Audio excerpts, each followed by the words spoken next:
I now turn to my fourth leading figure in the Democratic Party, the fourth dirty, rotten scoundrel, and that's LBJ, Lyndon Baines Johnson. Now, Lyndon Johnson assumed the presidency upon the assassination of JFK, John F. Kennedy, and then he was reelected in 1964. Now, the narrative on Johnson from the progressives is, well, it's somewhat comical. The idea is that Johnson, in his old days, he kind of used to be a little bit of a racist. But then he underwent this amazing moral enlightenment, this conversion, this progression of wisdom, kind of like the Democratic Party itself. Yeah, it used to be the party of slavery and segregation, but it then became the party of civil rights, and that's, of course, why LBJ pushed the Civil Rights Act of 1964. All of this, I think, is pure bunkum. So I want to show why LBJ was a racist unto the end. In fact, using the N-word after the Civil Rights Act of 1964. He never changed his stripes, and he had a completely different motive for pushing the Civil Rights Act of 1964. Here's a little clip from the movie Hillary's America, which shows LBJ in kind of classic LBJ mode. Listen.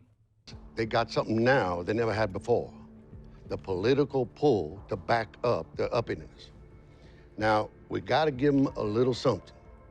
Just enough to quiet them down, but not enough to make a difference.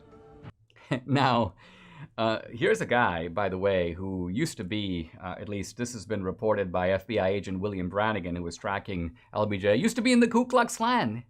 And here's a guy, Johnson, who never underwent any great moral conversion. Now, I want to quote, by the way, Johnson's famous 1965 Howard University speech. By the way, this is like a favorite of champions of affirmative action, because they say, oh my gosh, here's this one-time racist now making a kind of moral confession. You'll see there's no moral confession involved. Here's LBJ. You do not take a man who for years has been hobbled by chains, liberate him, bring him to the starting line of a race saying you're free to compete with all the others and still believe that you've been fair. We seek not just freedom of opportunity, not just legal equity, but human ability, not just equality as a right and a theory, but equality as a right and result.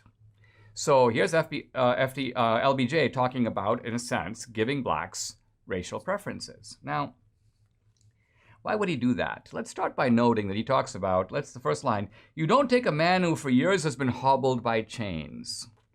And my first point is, who was doing that? Answer, LBJ.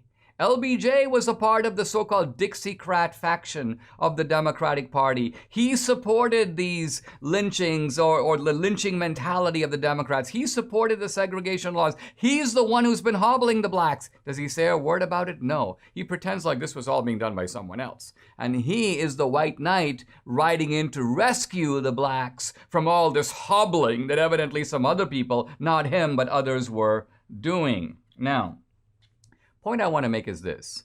The Democratic Party, for most of the 20th century, had built its framework, particularly in the South, on white supremacy. That was the glue. That was why we talked about the solid South. The solid South was solid for the Democrats because white supremacy was its unifying principle. But here's the problem. Starting in the 1940s, racism began to decline dramatically. By the way, it began to decline worldwide. That continued through the 1950s. And why did that happen? Not because of the civil rights movement. The civil rights movement wasn't the cause of it. You could almost say the civil rights movement was the consequence of it. But racism declined really because of the collapse of Nazism. When American troops went into the concentration camps, they exposed the gas chambers, people saw what the sort of doctrine of racial supremacy did to the world. They were horrified, and racism took a massive blow, and there's a lot of survey evidence on this. But here's LBJ. He's watching the decline of racism in America and worldwide, and he thinks, what's the future for the Democratic Party? That's basically what made the Democratic Party hold together in the South. And now they couldn't count on all these racists who were evidently becoming less racist. And FDR goes, we need a new constituency. We need votes from someplace else. Where to look? Well, I mean, there's kind of only one place to look, the blacks. And now LBJ has a problem. These are the people that we've been exploiting. We've been abusing. I've been using the N-word. We've been kicking these people around. How are we going to get them to vote for us? I mean, in some ways, it's a kind of an absurd type of conundrum. And LBJ, the genius of LBJ politically, was to figure out a solution. Now, to understand what that solution is, I'm going to turn to Eugene Genovese's great study of slavery. This is widely thought to be the best study of slavery ever published. It's a book called Roll, Jordan, Roll. And in it, Genovese quotes interviews with former slaves that were taken, transcribed at the very end of slavery. I want to just read one of them because it's so revealing. This is a slave named Andrew Goodman. He's being interviewed in his 90s. But here's what he says. He goes, I was never cold and hungry when my master lived. And I've been plenty hungry and cold a lot of times since he is gone. He goes, sometimes I think Marse Goodman was the bestest man God ever made in a long time. And then I'm continuing Goodman. The slaves cried when we were told we were free because they don't know where to go. And they's always depended on old Marse to look after them. Wow.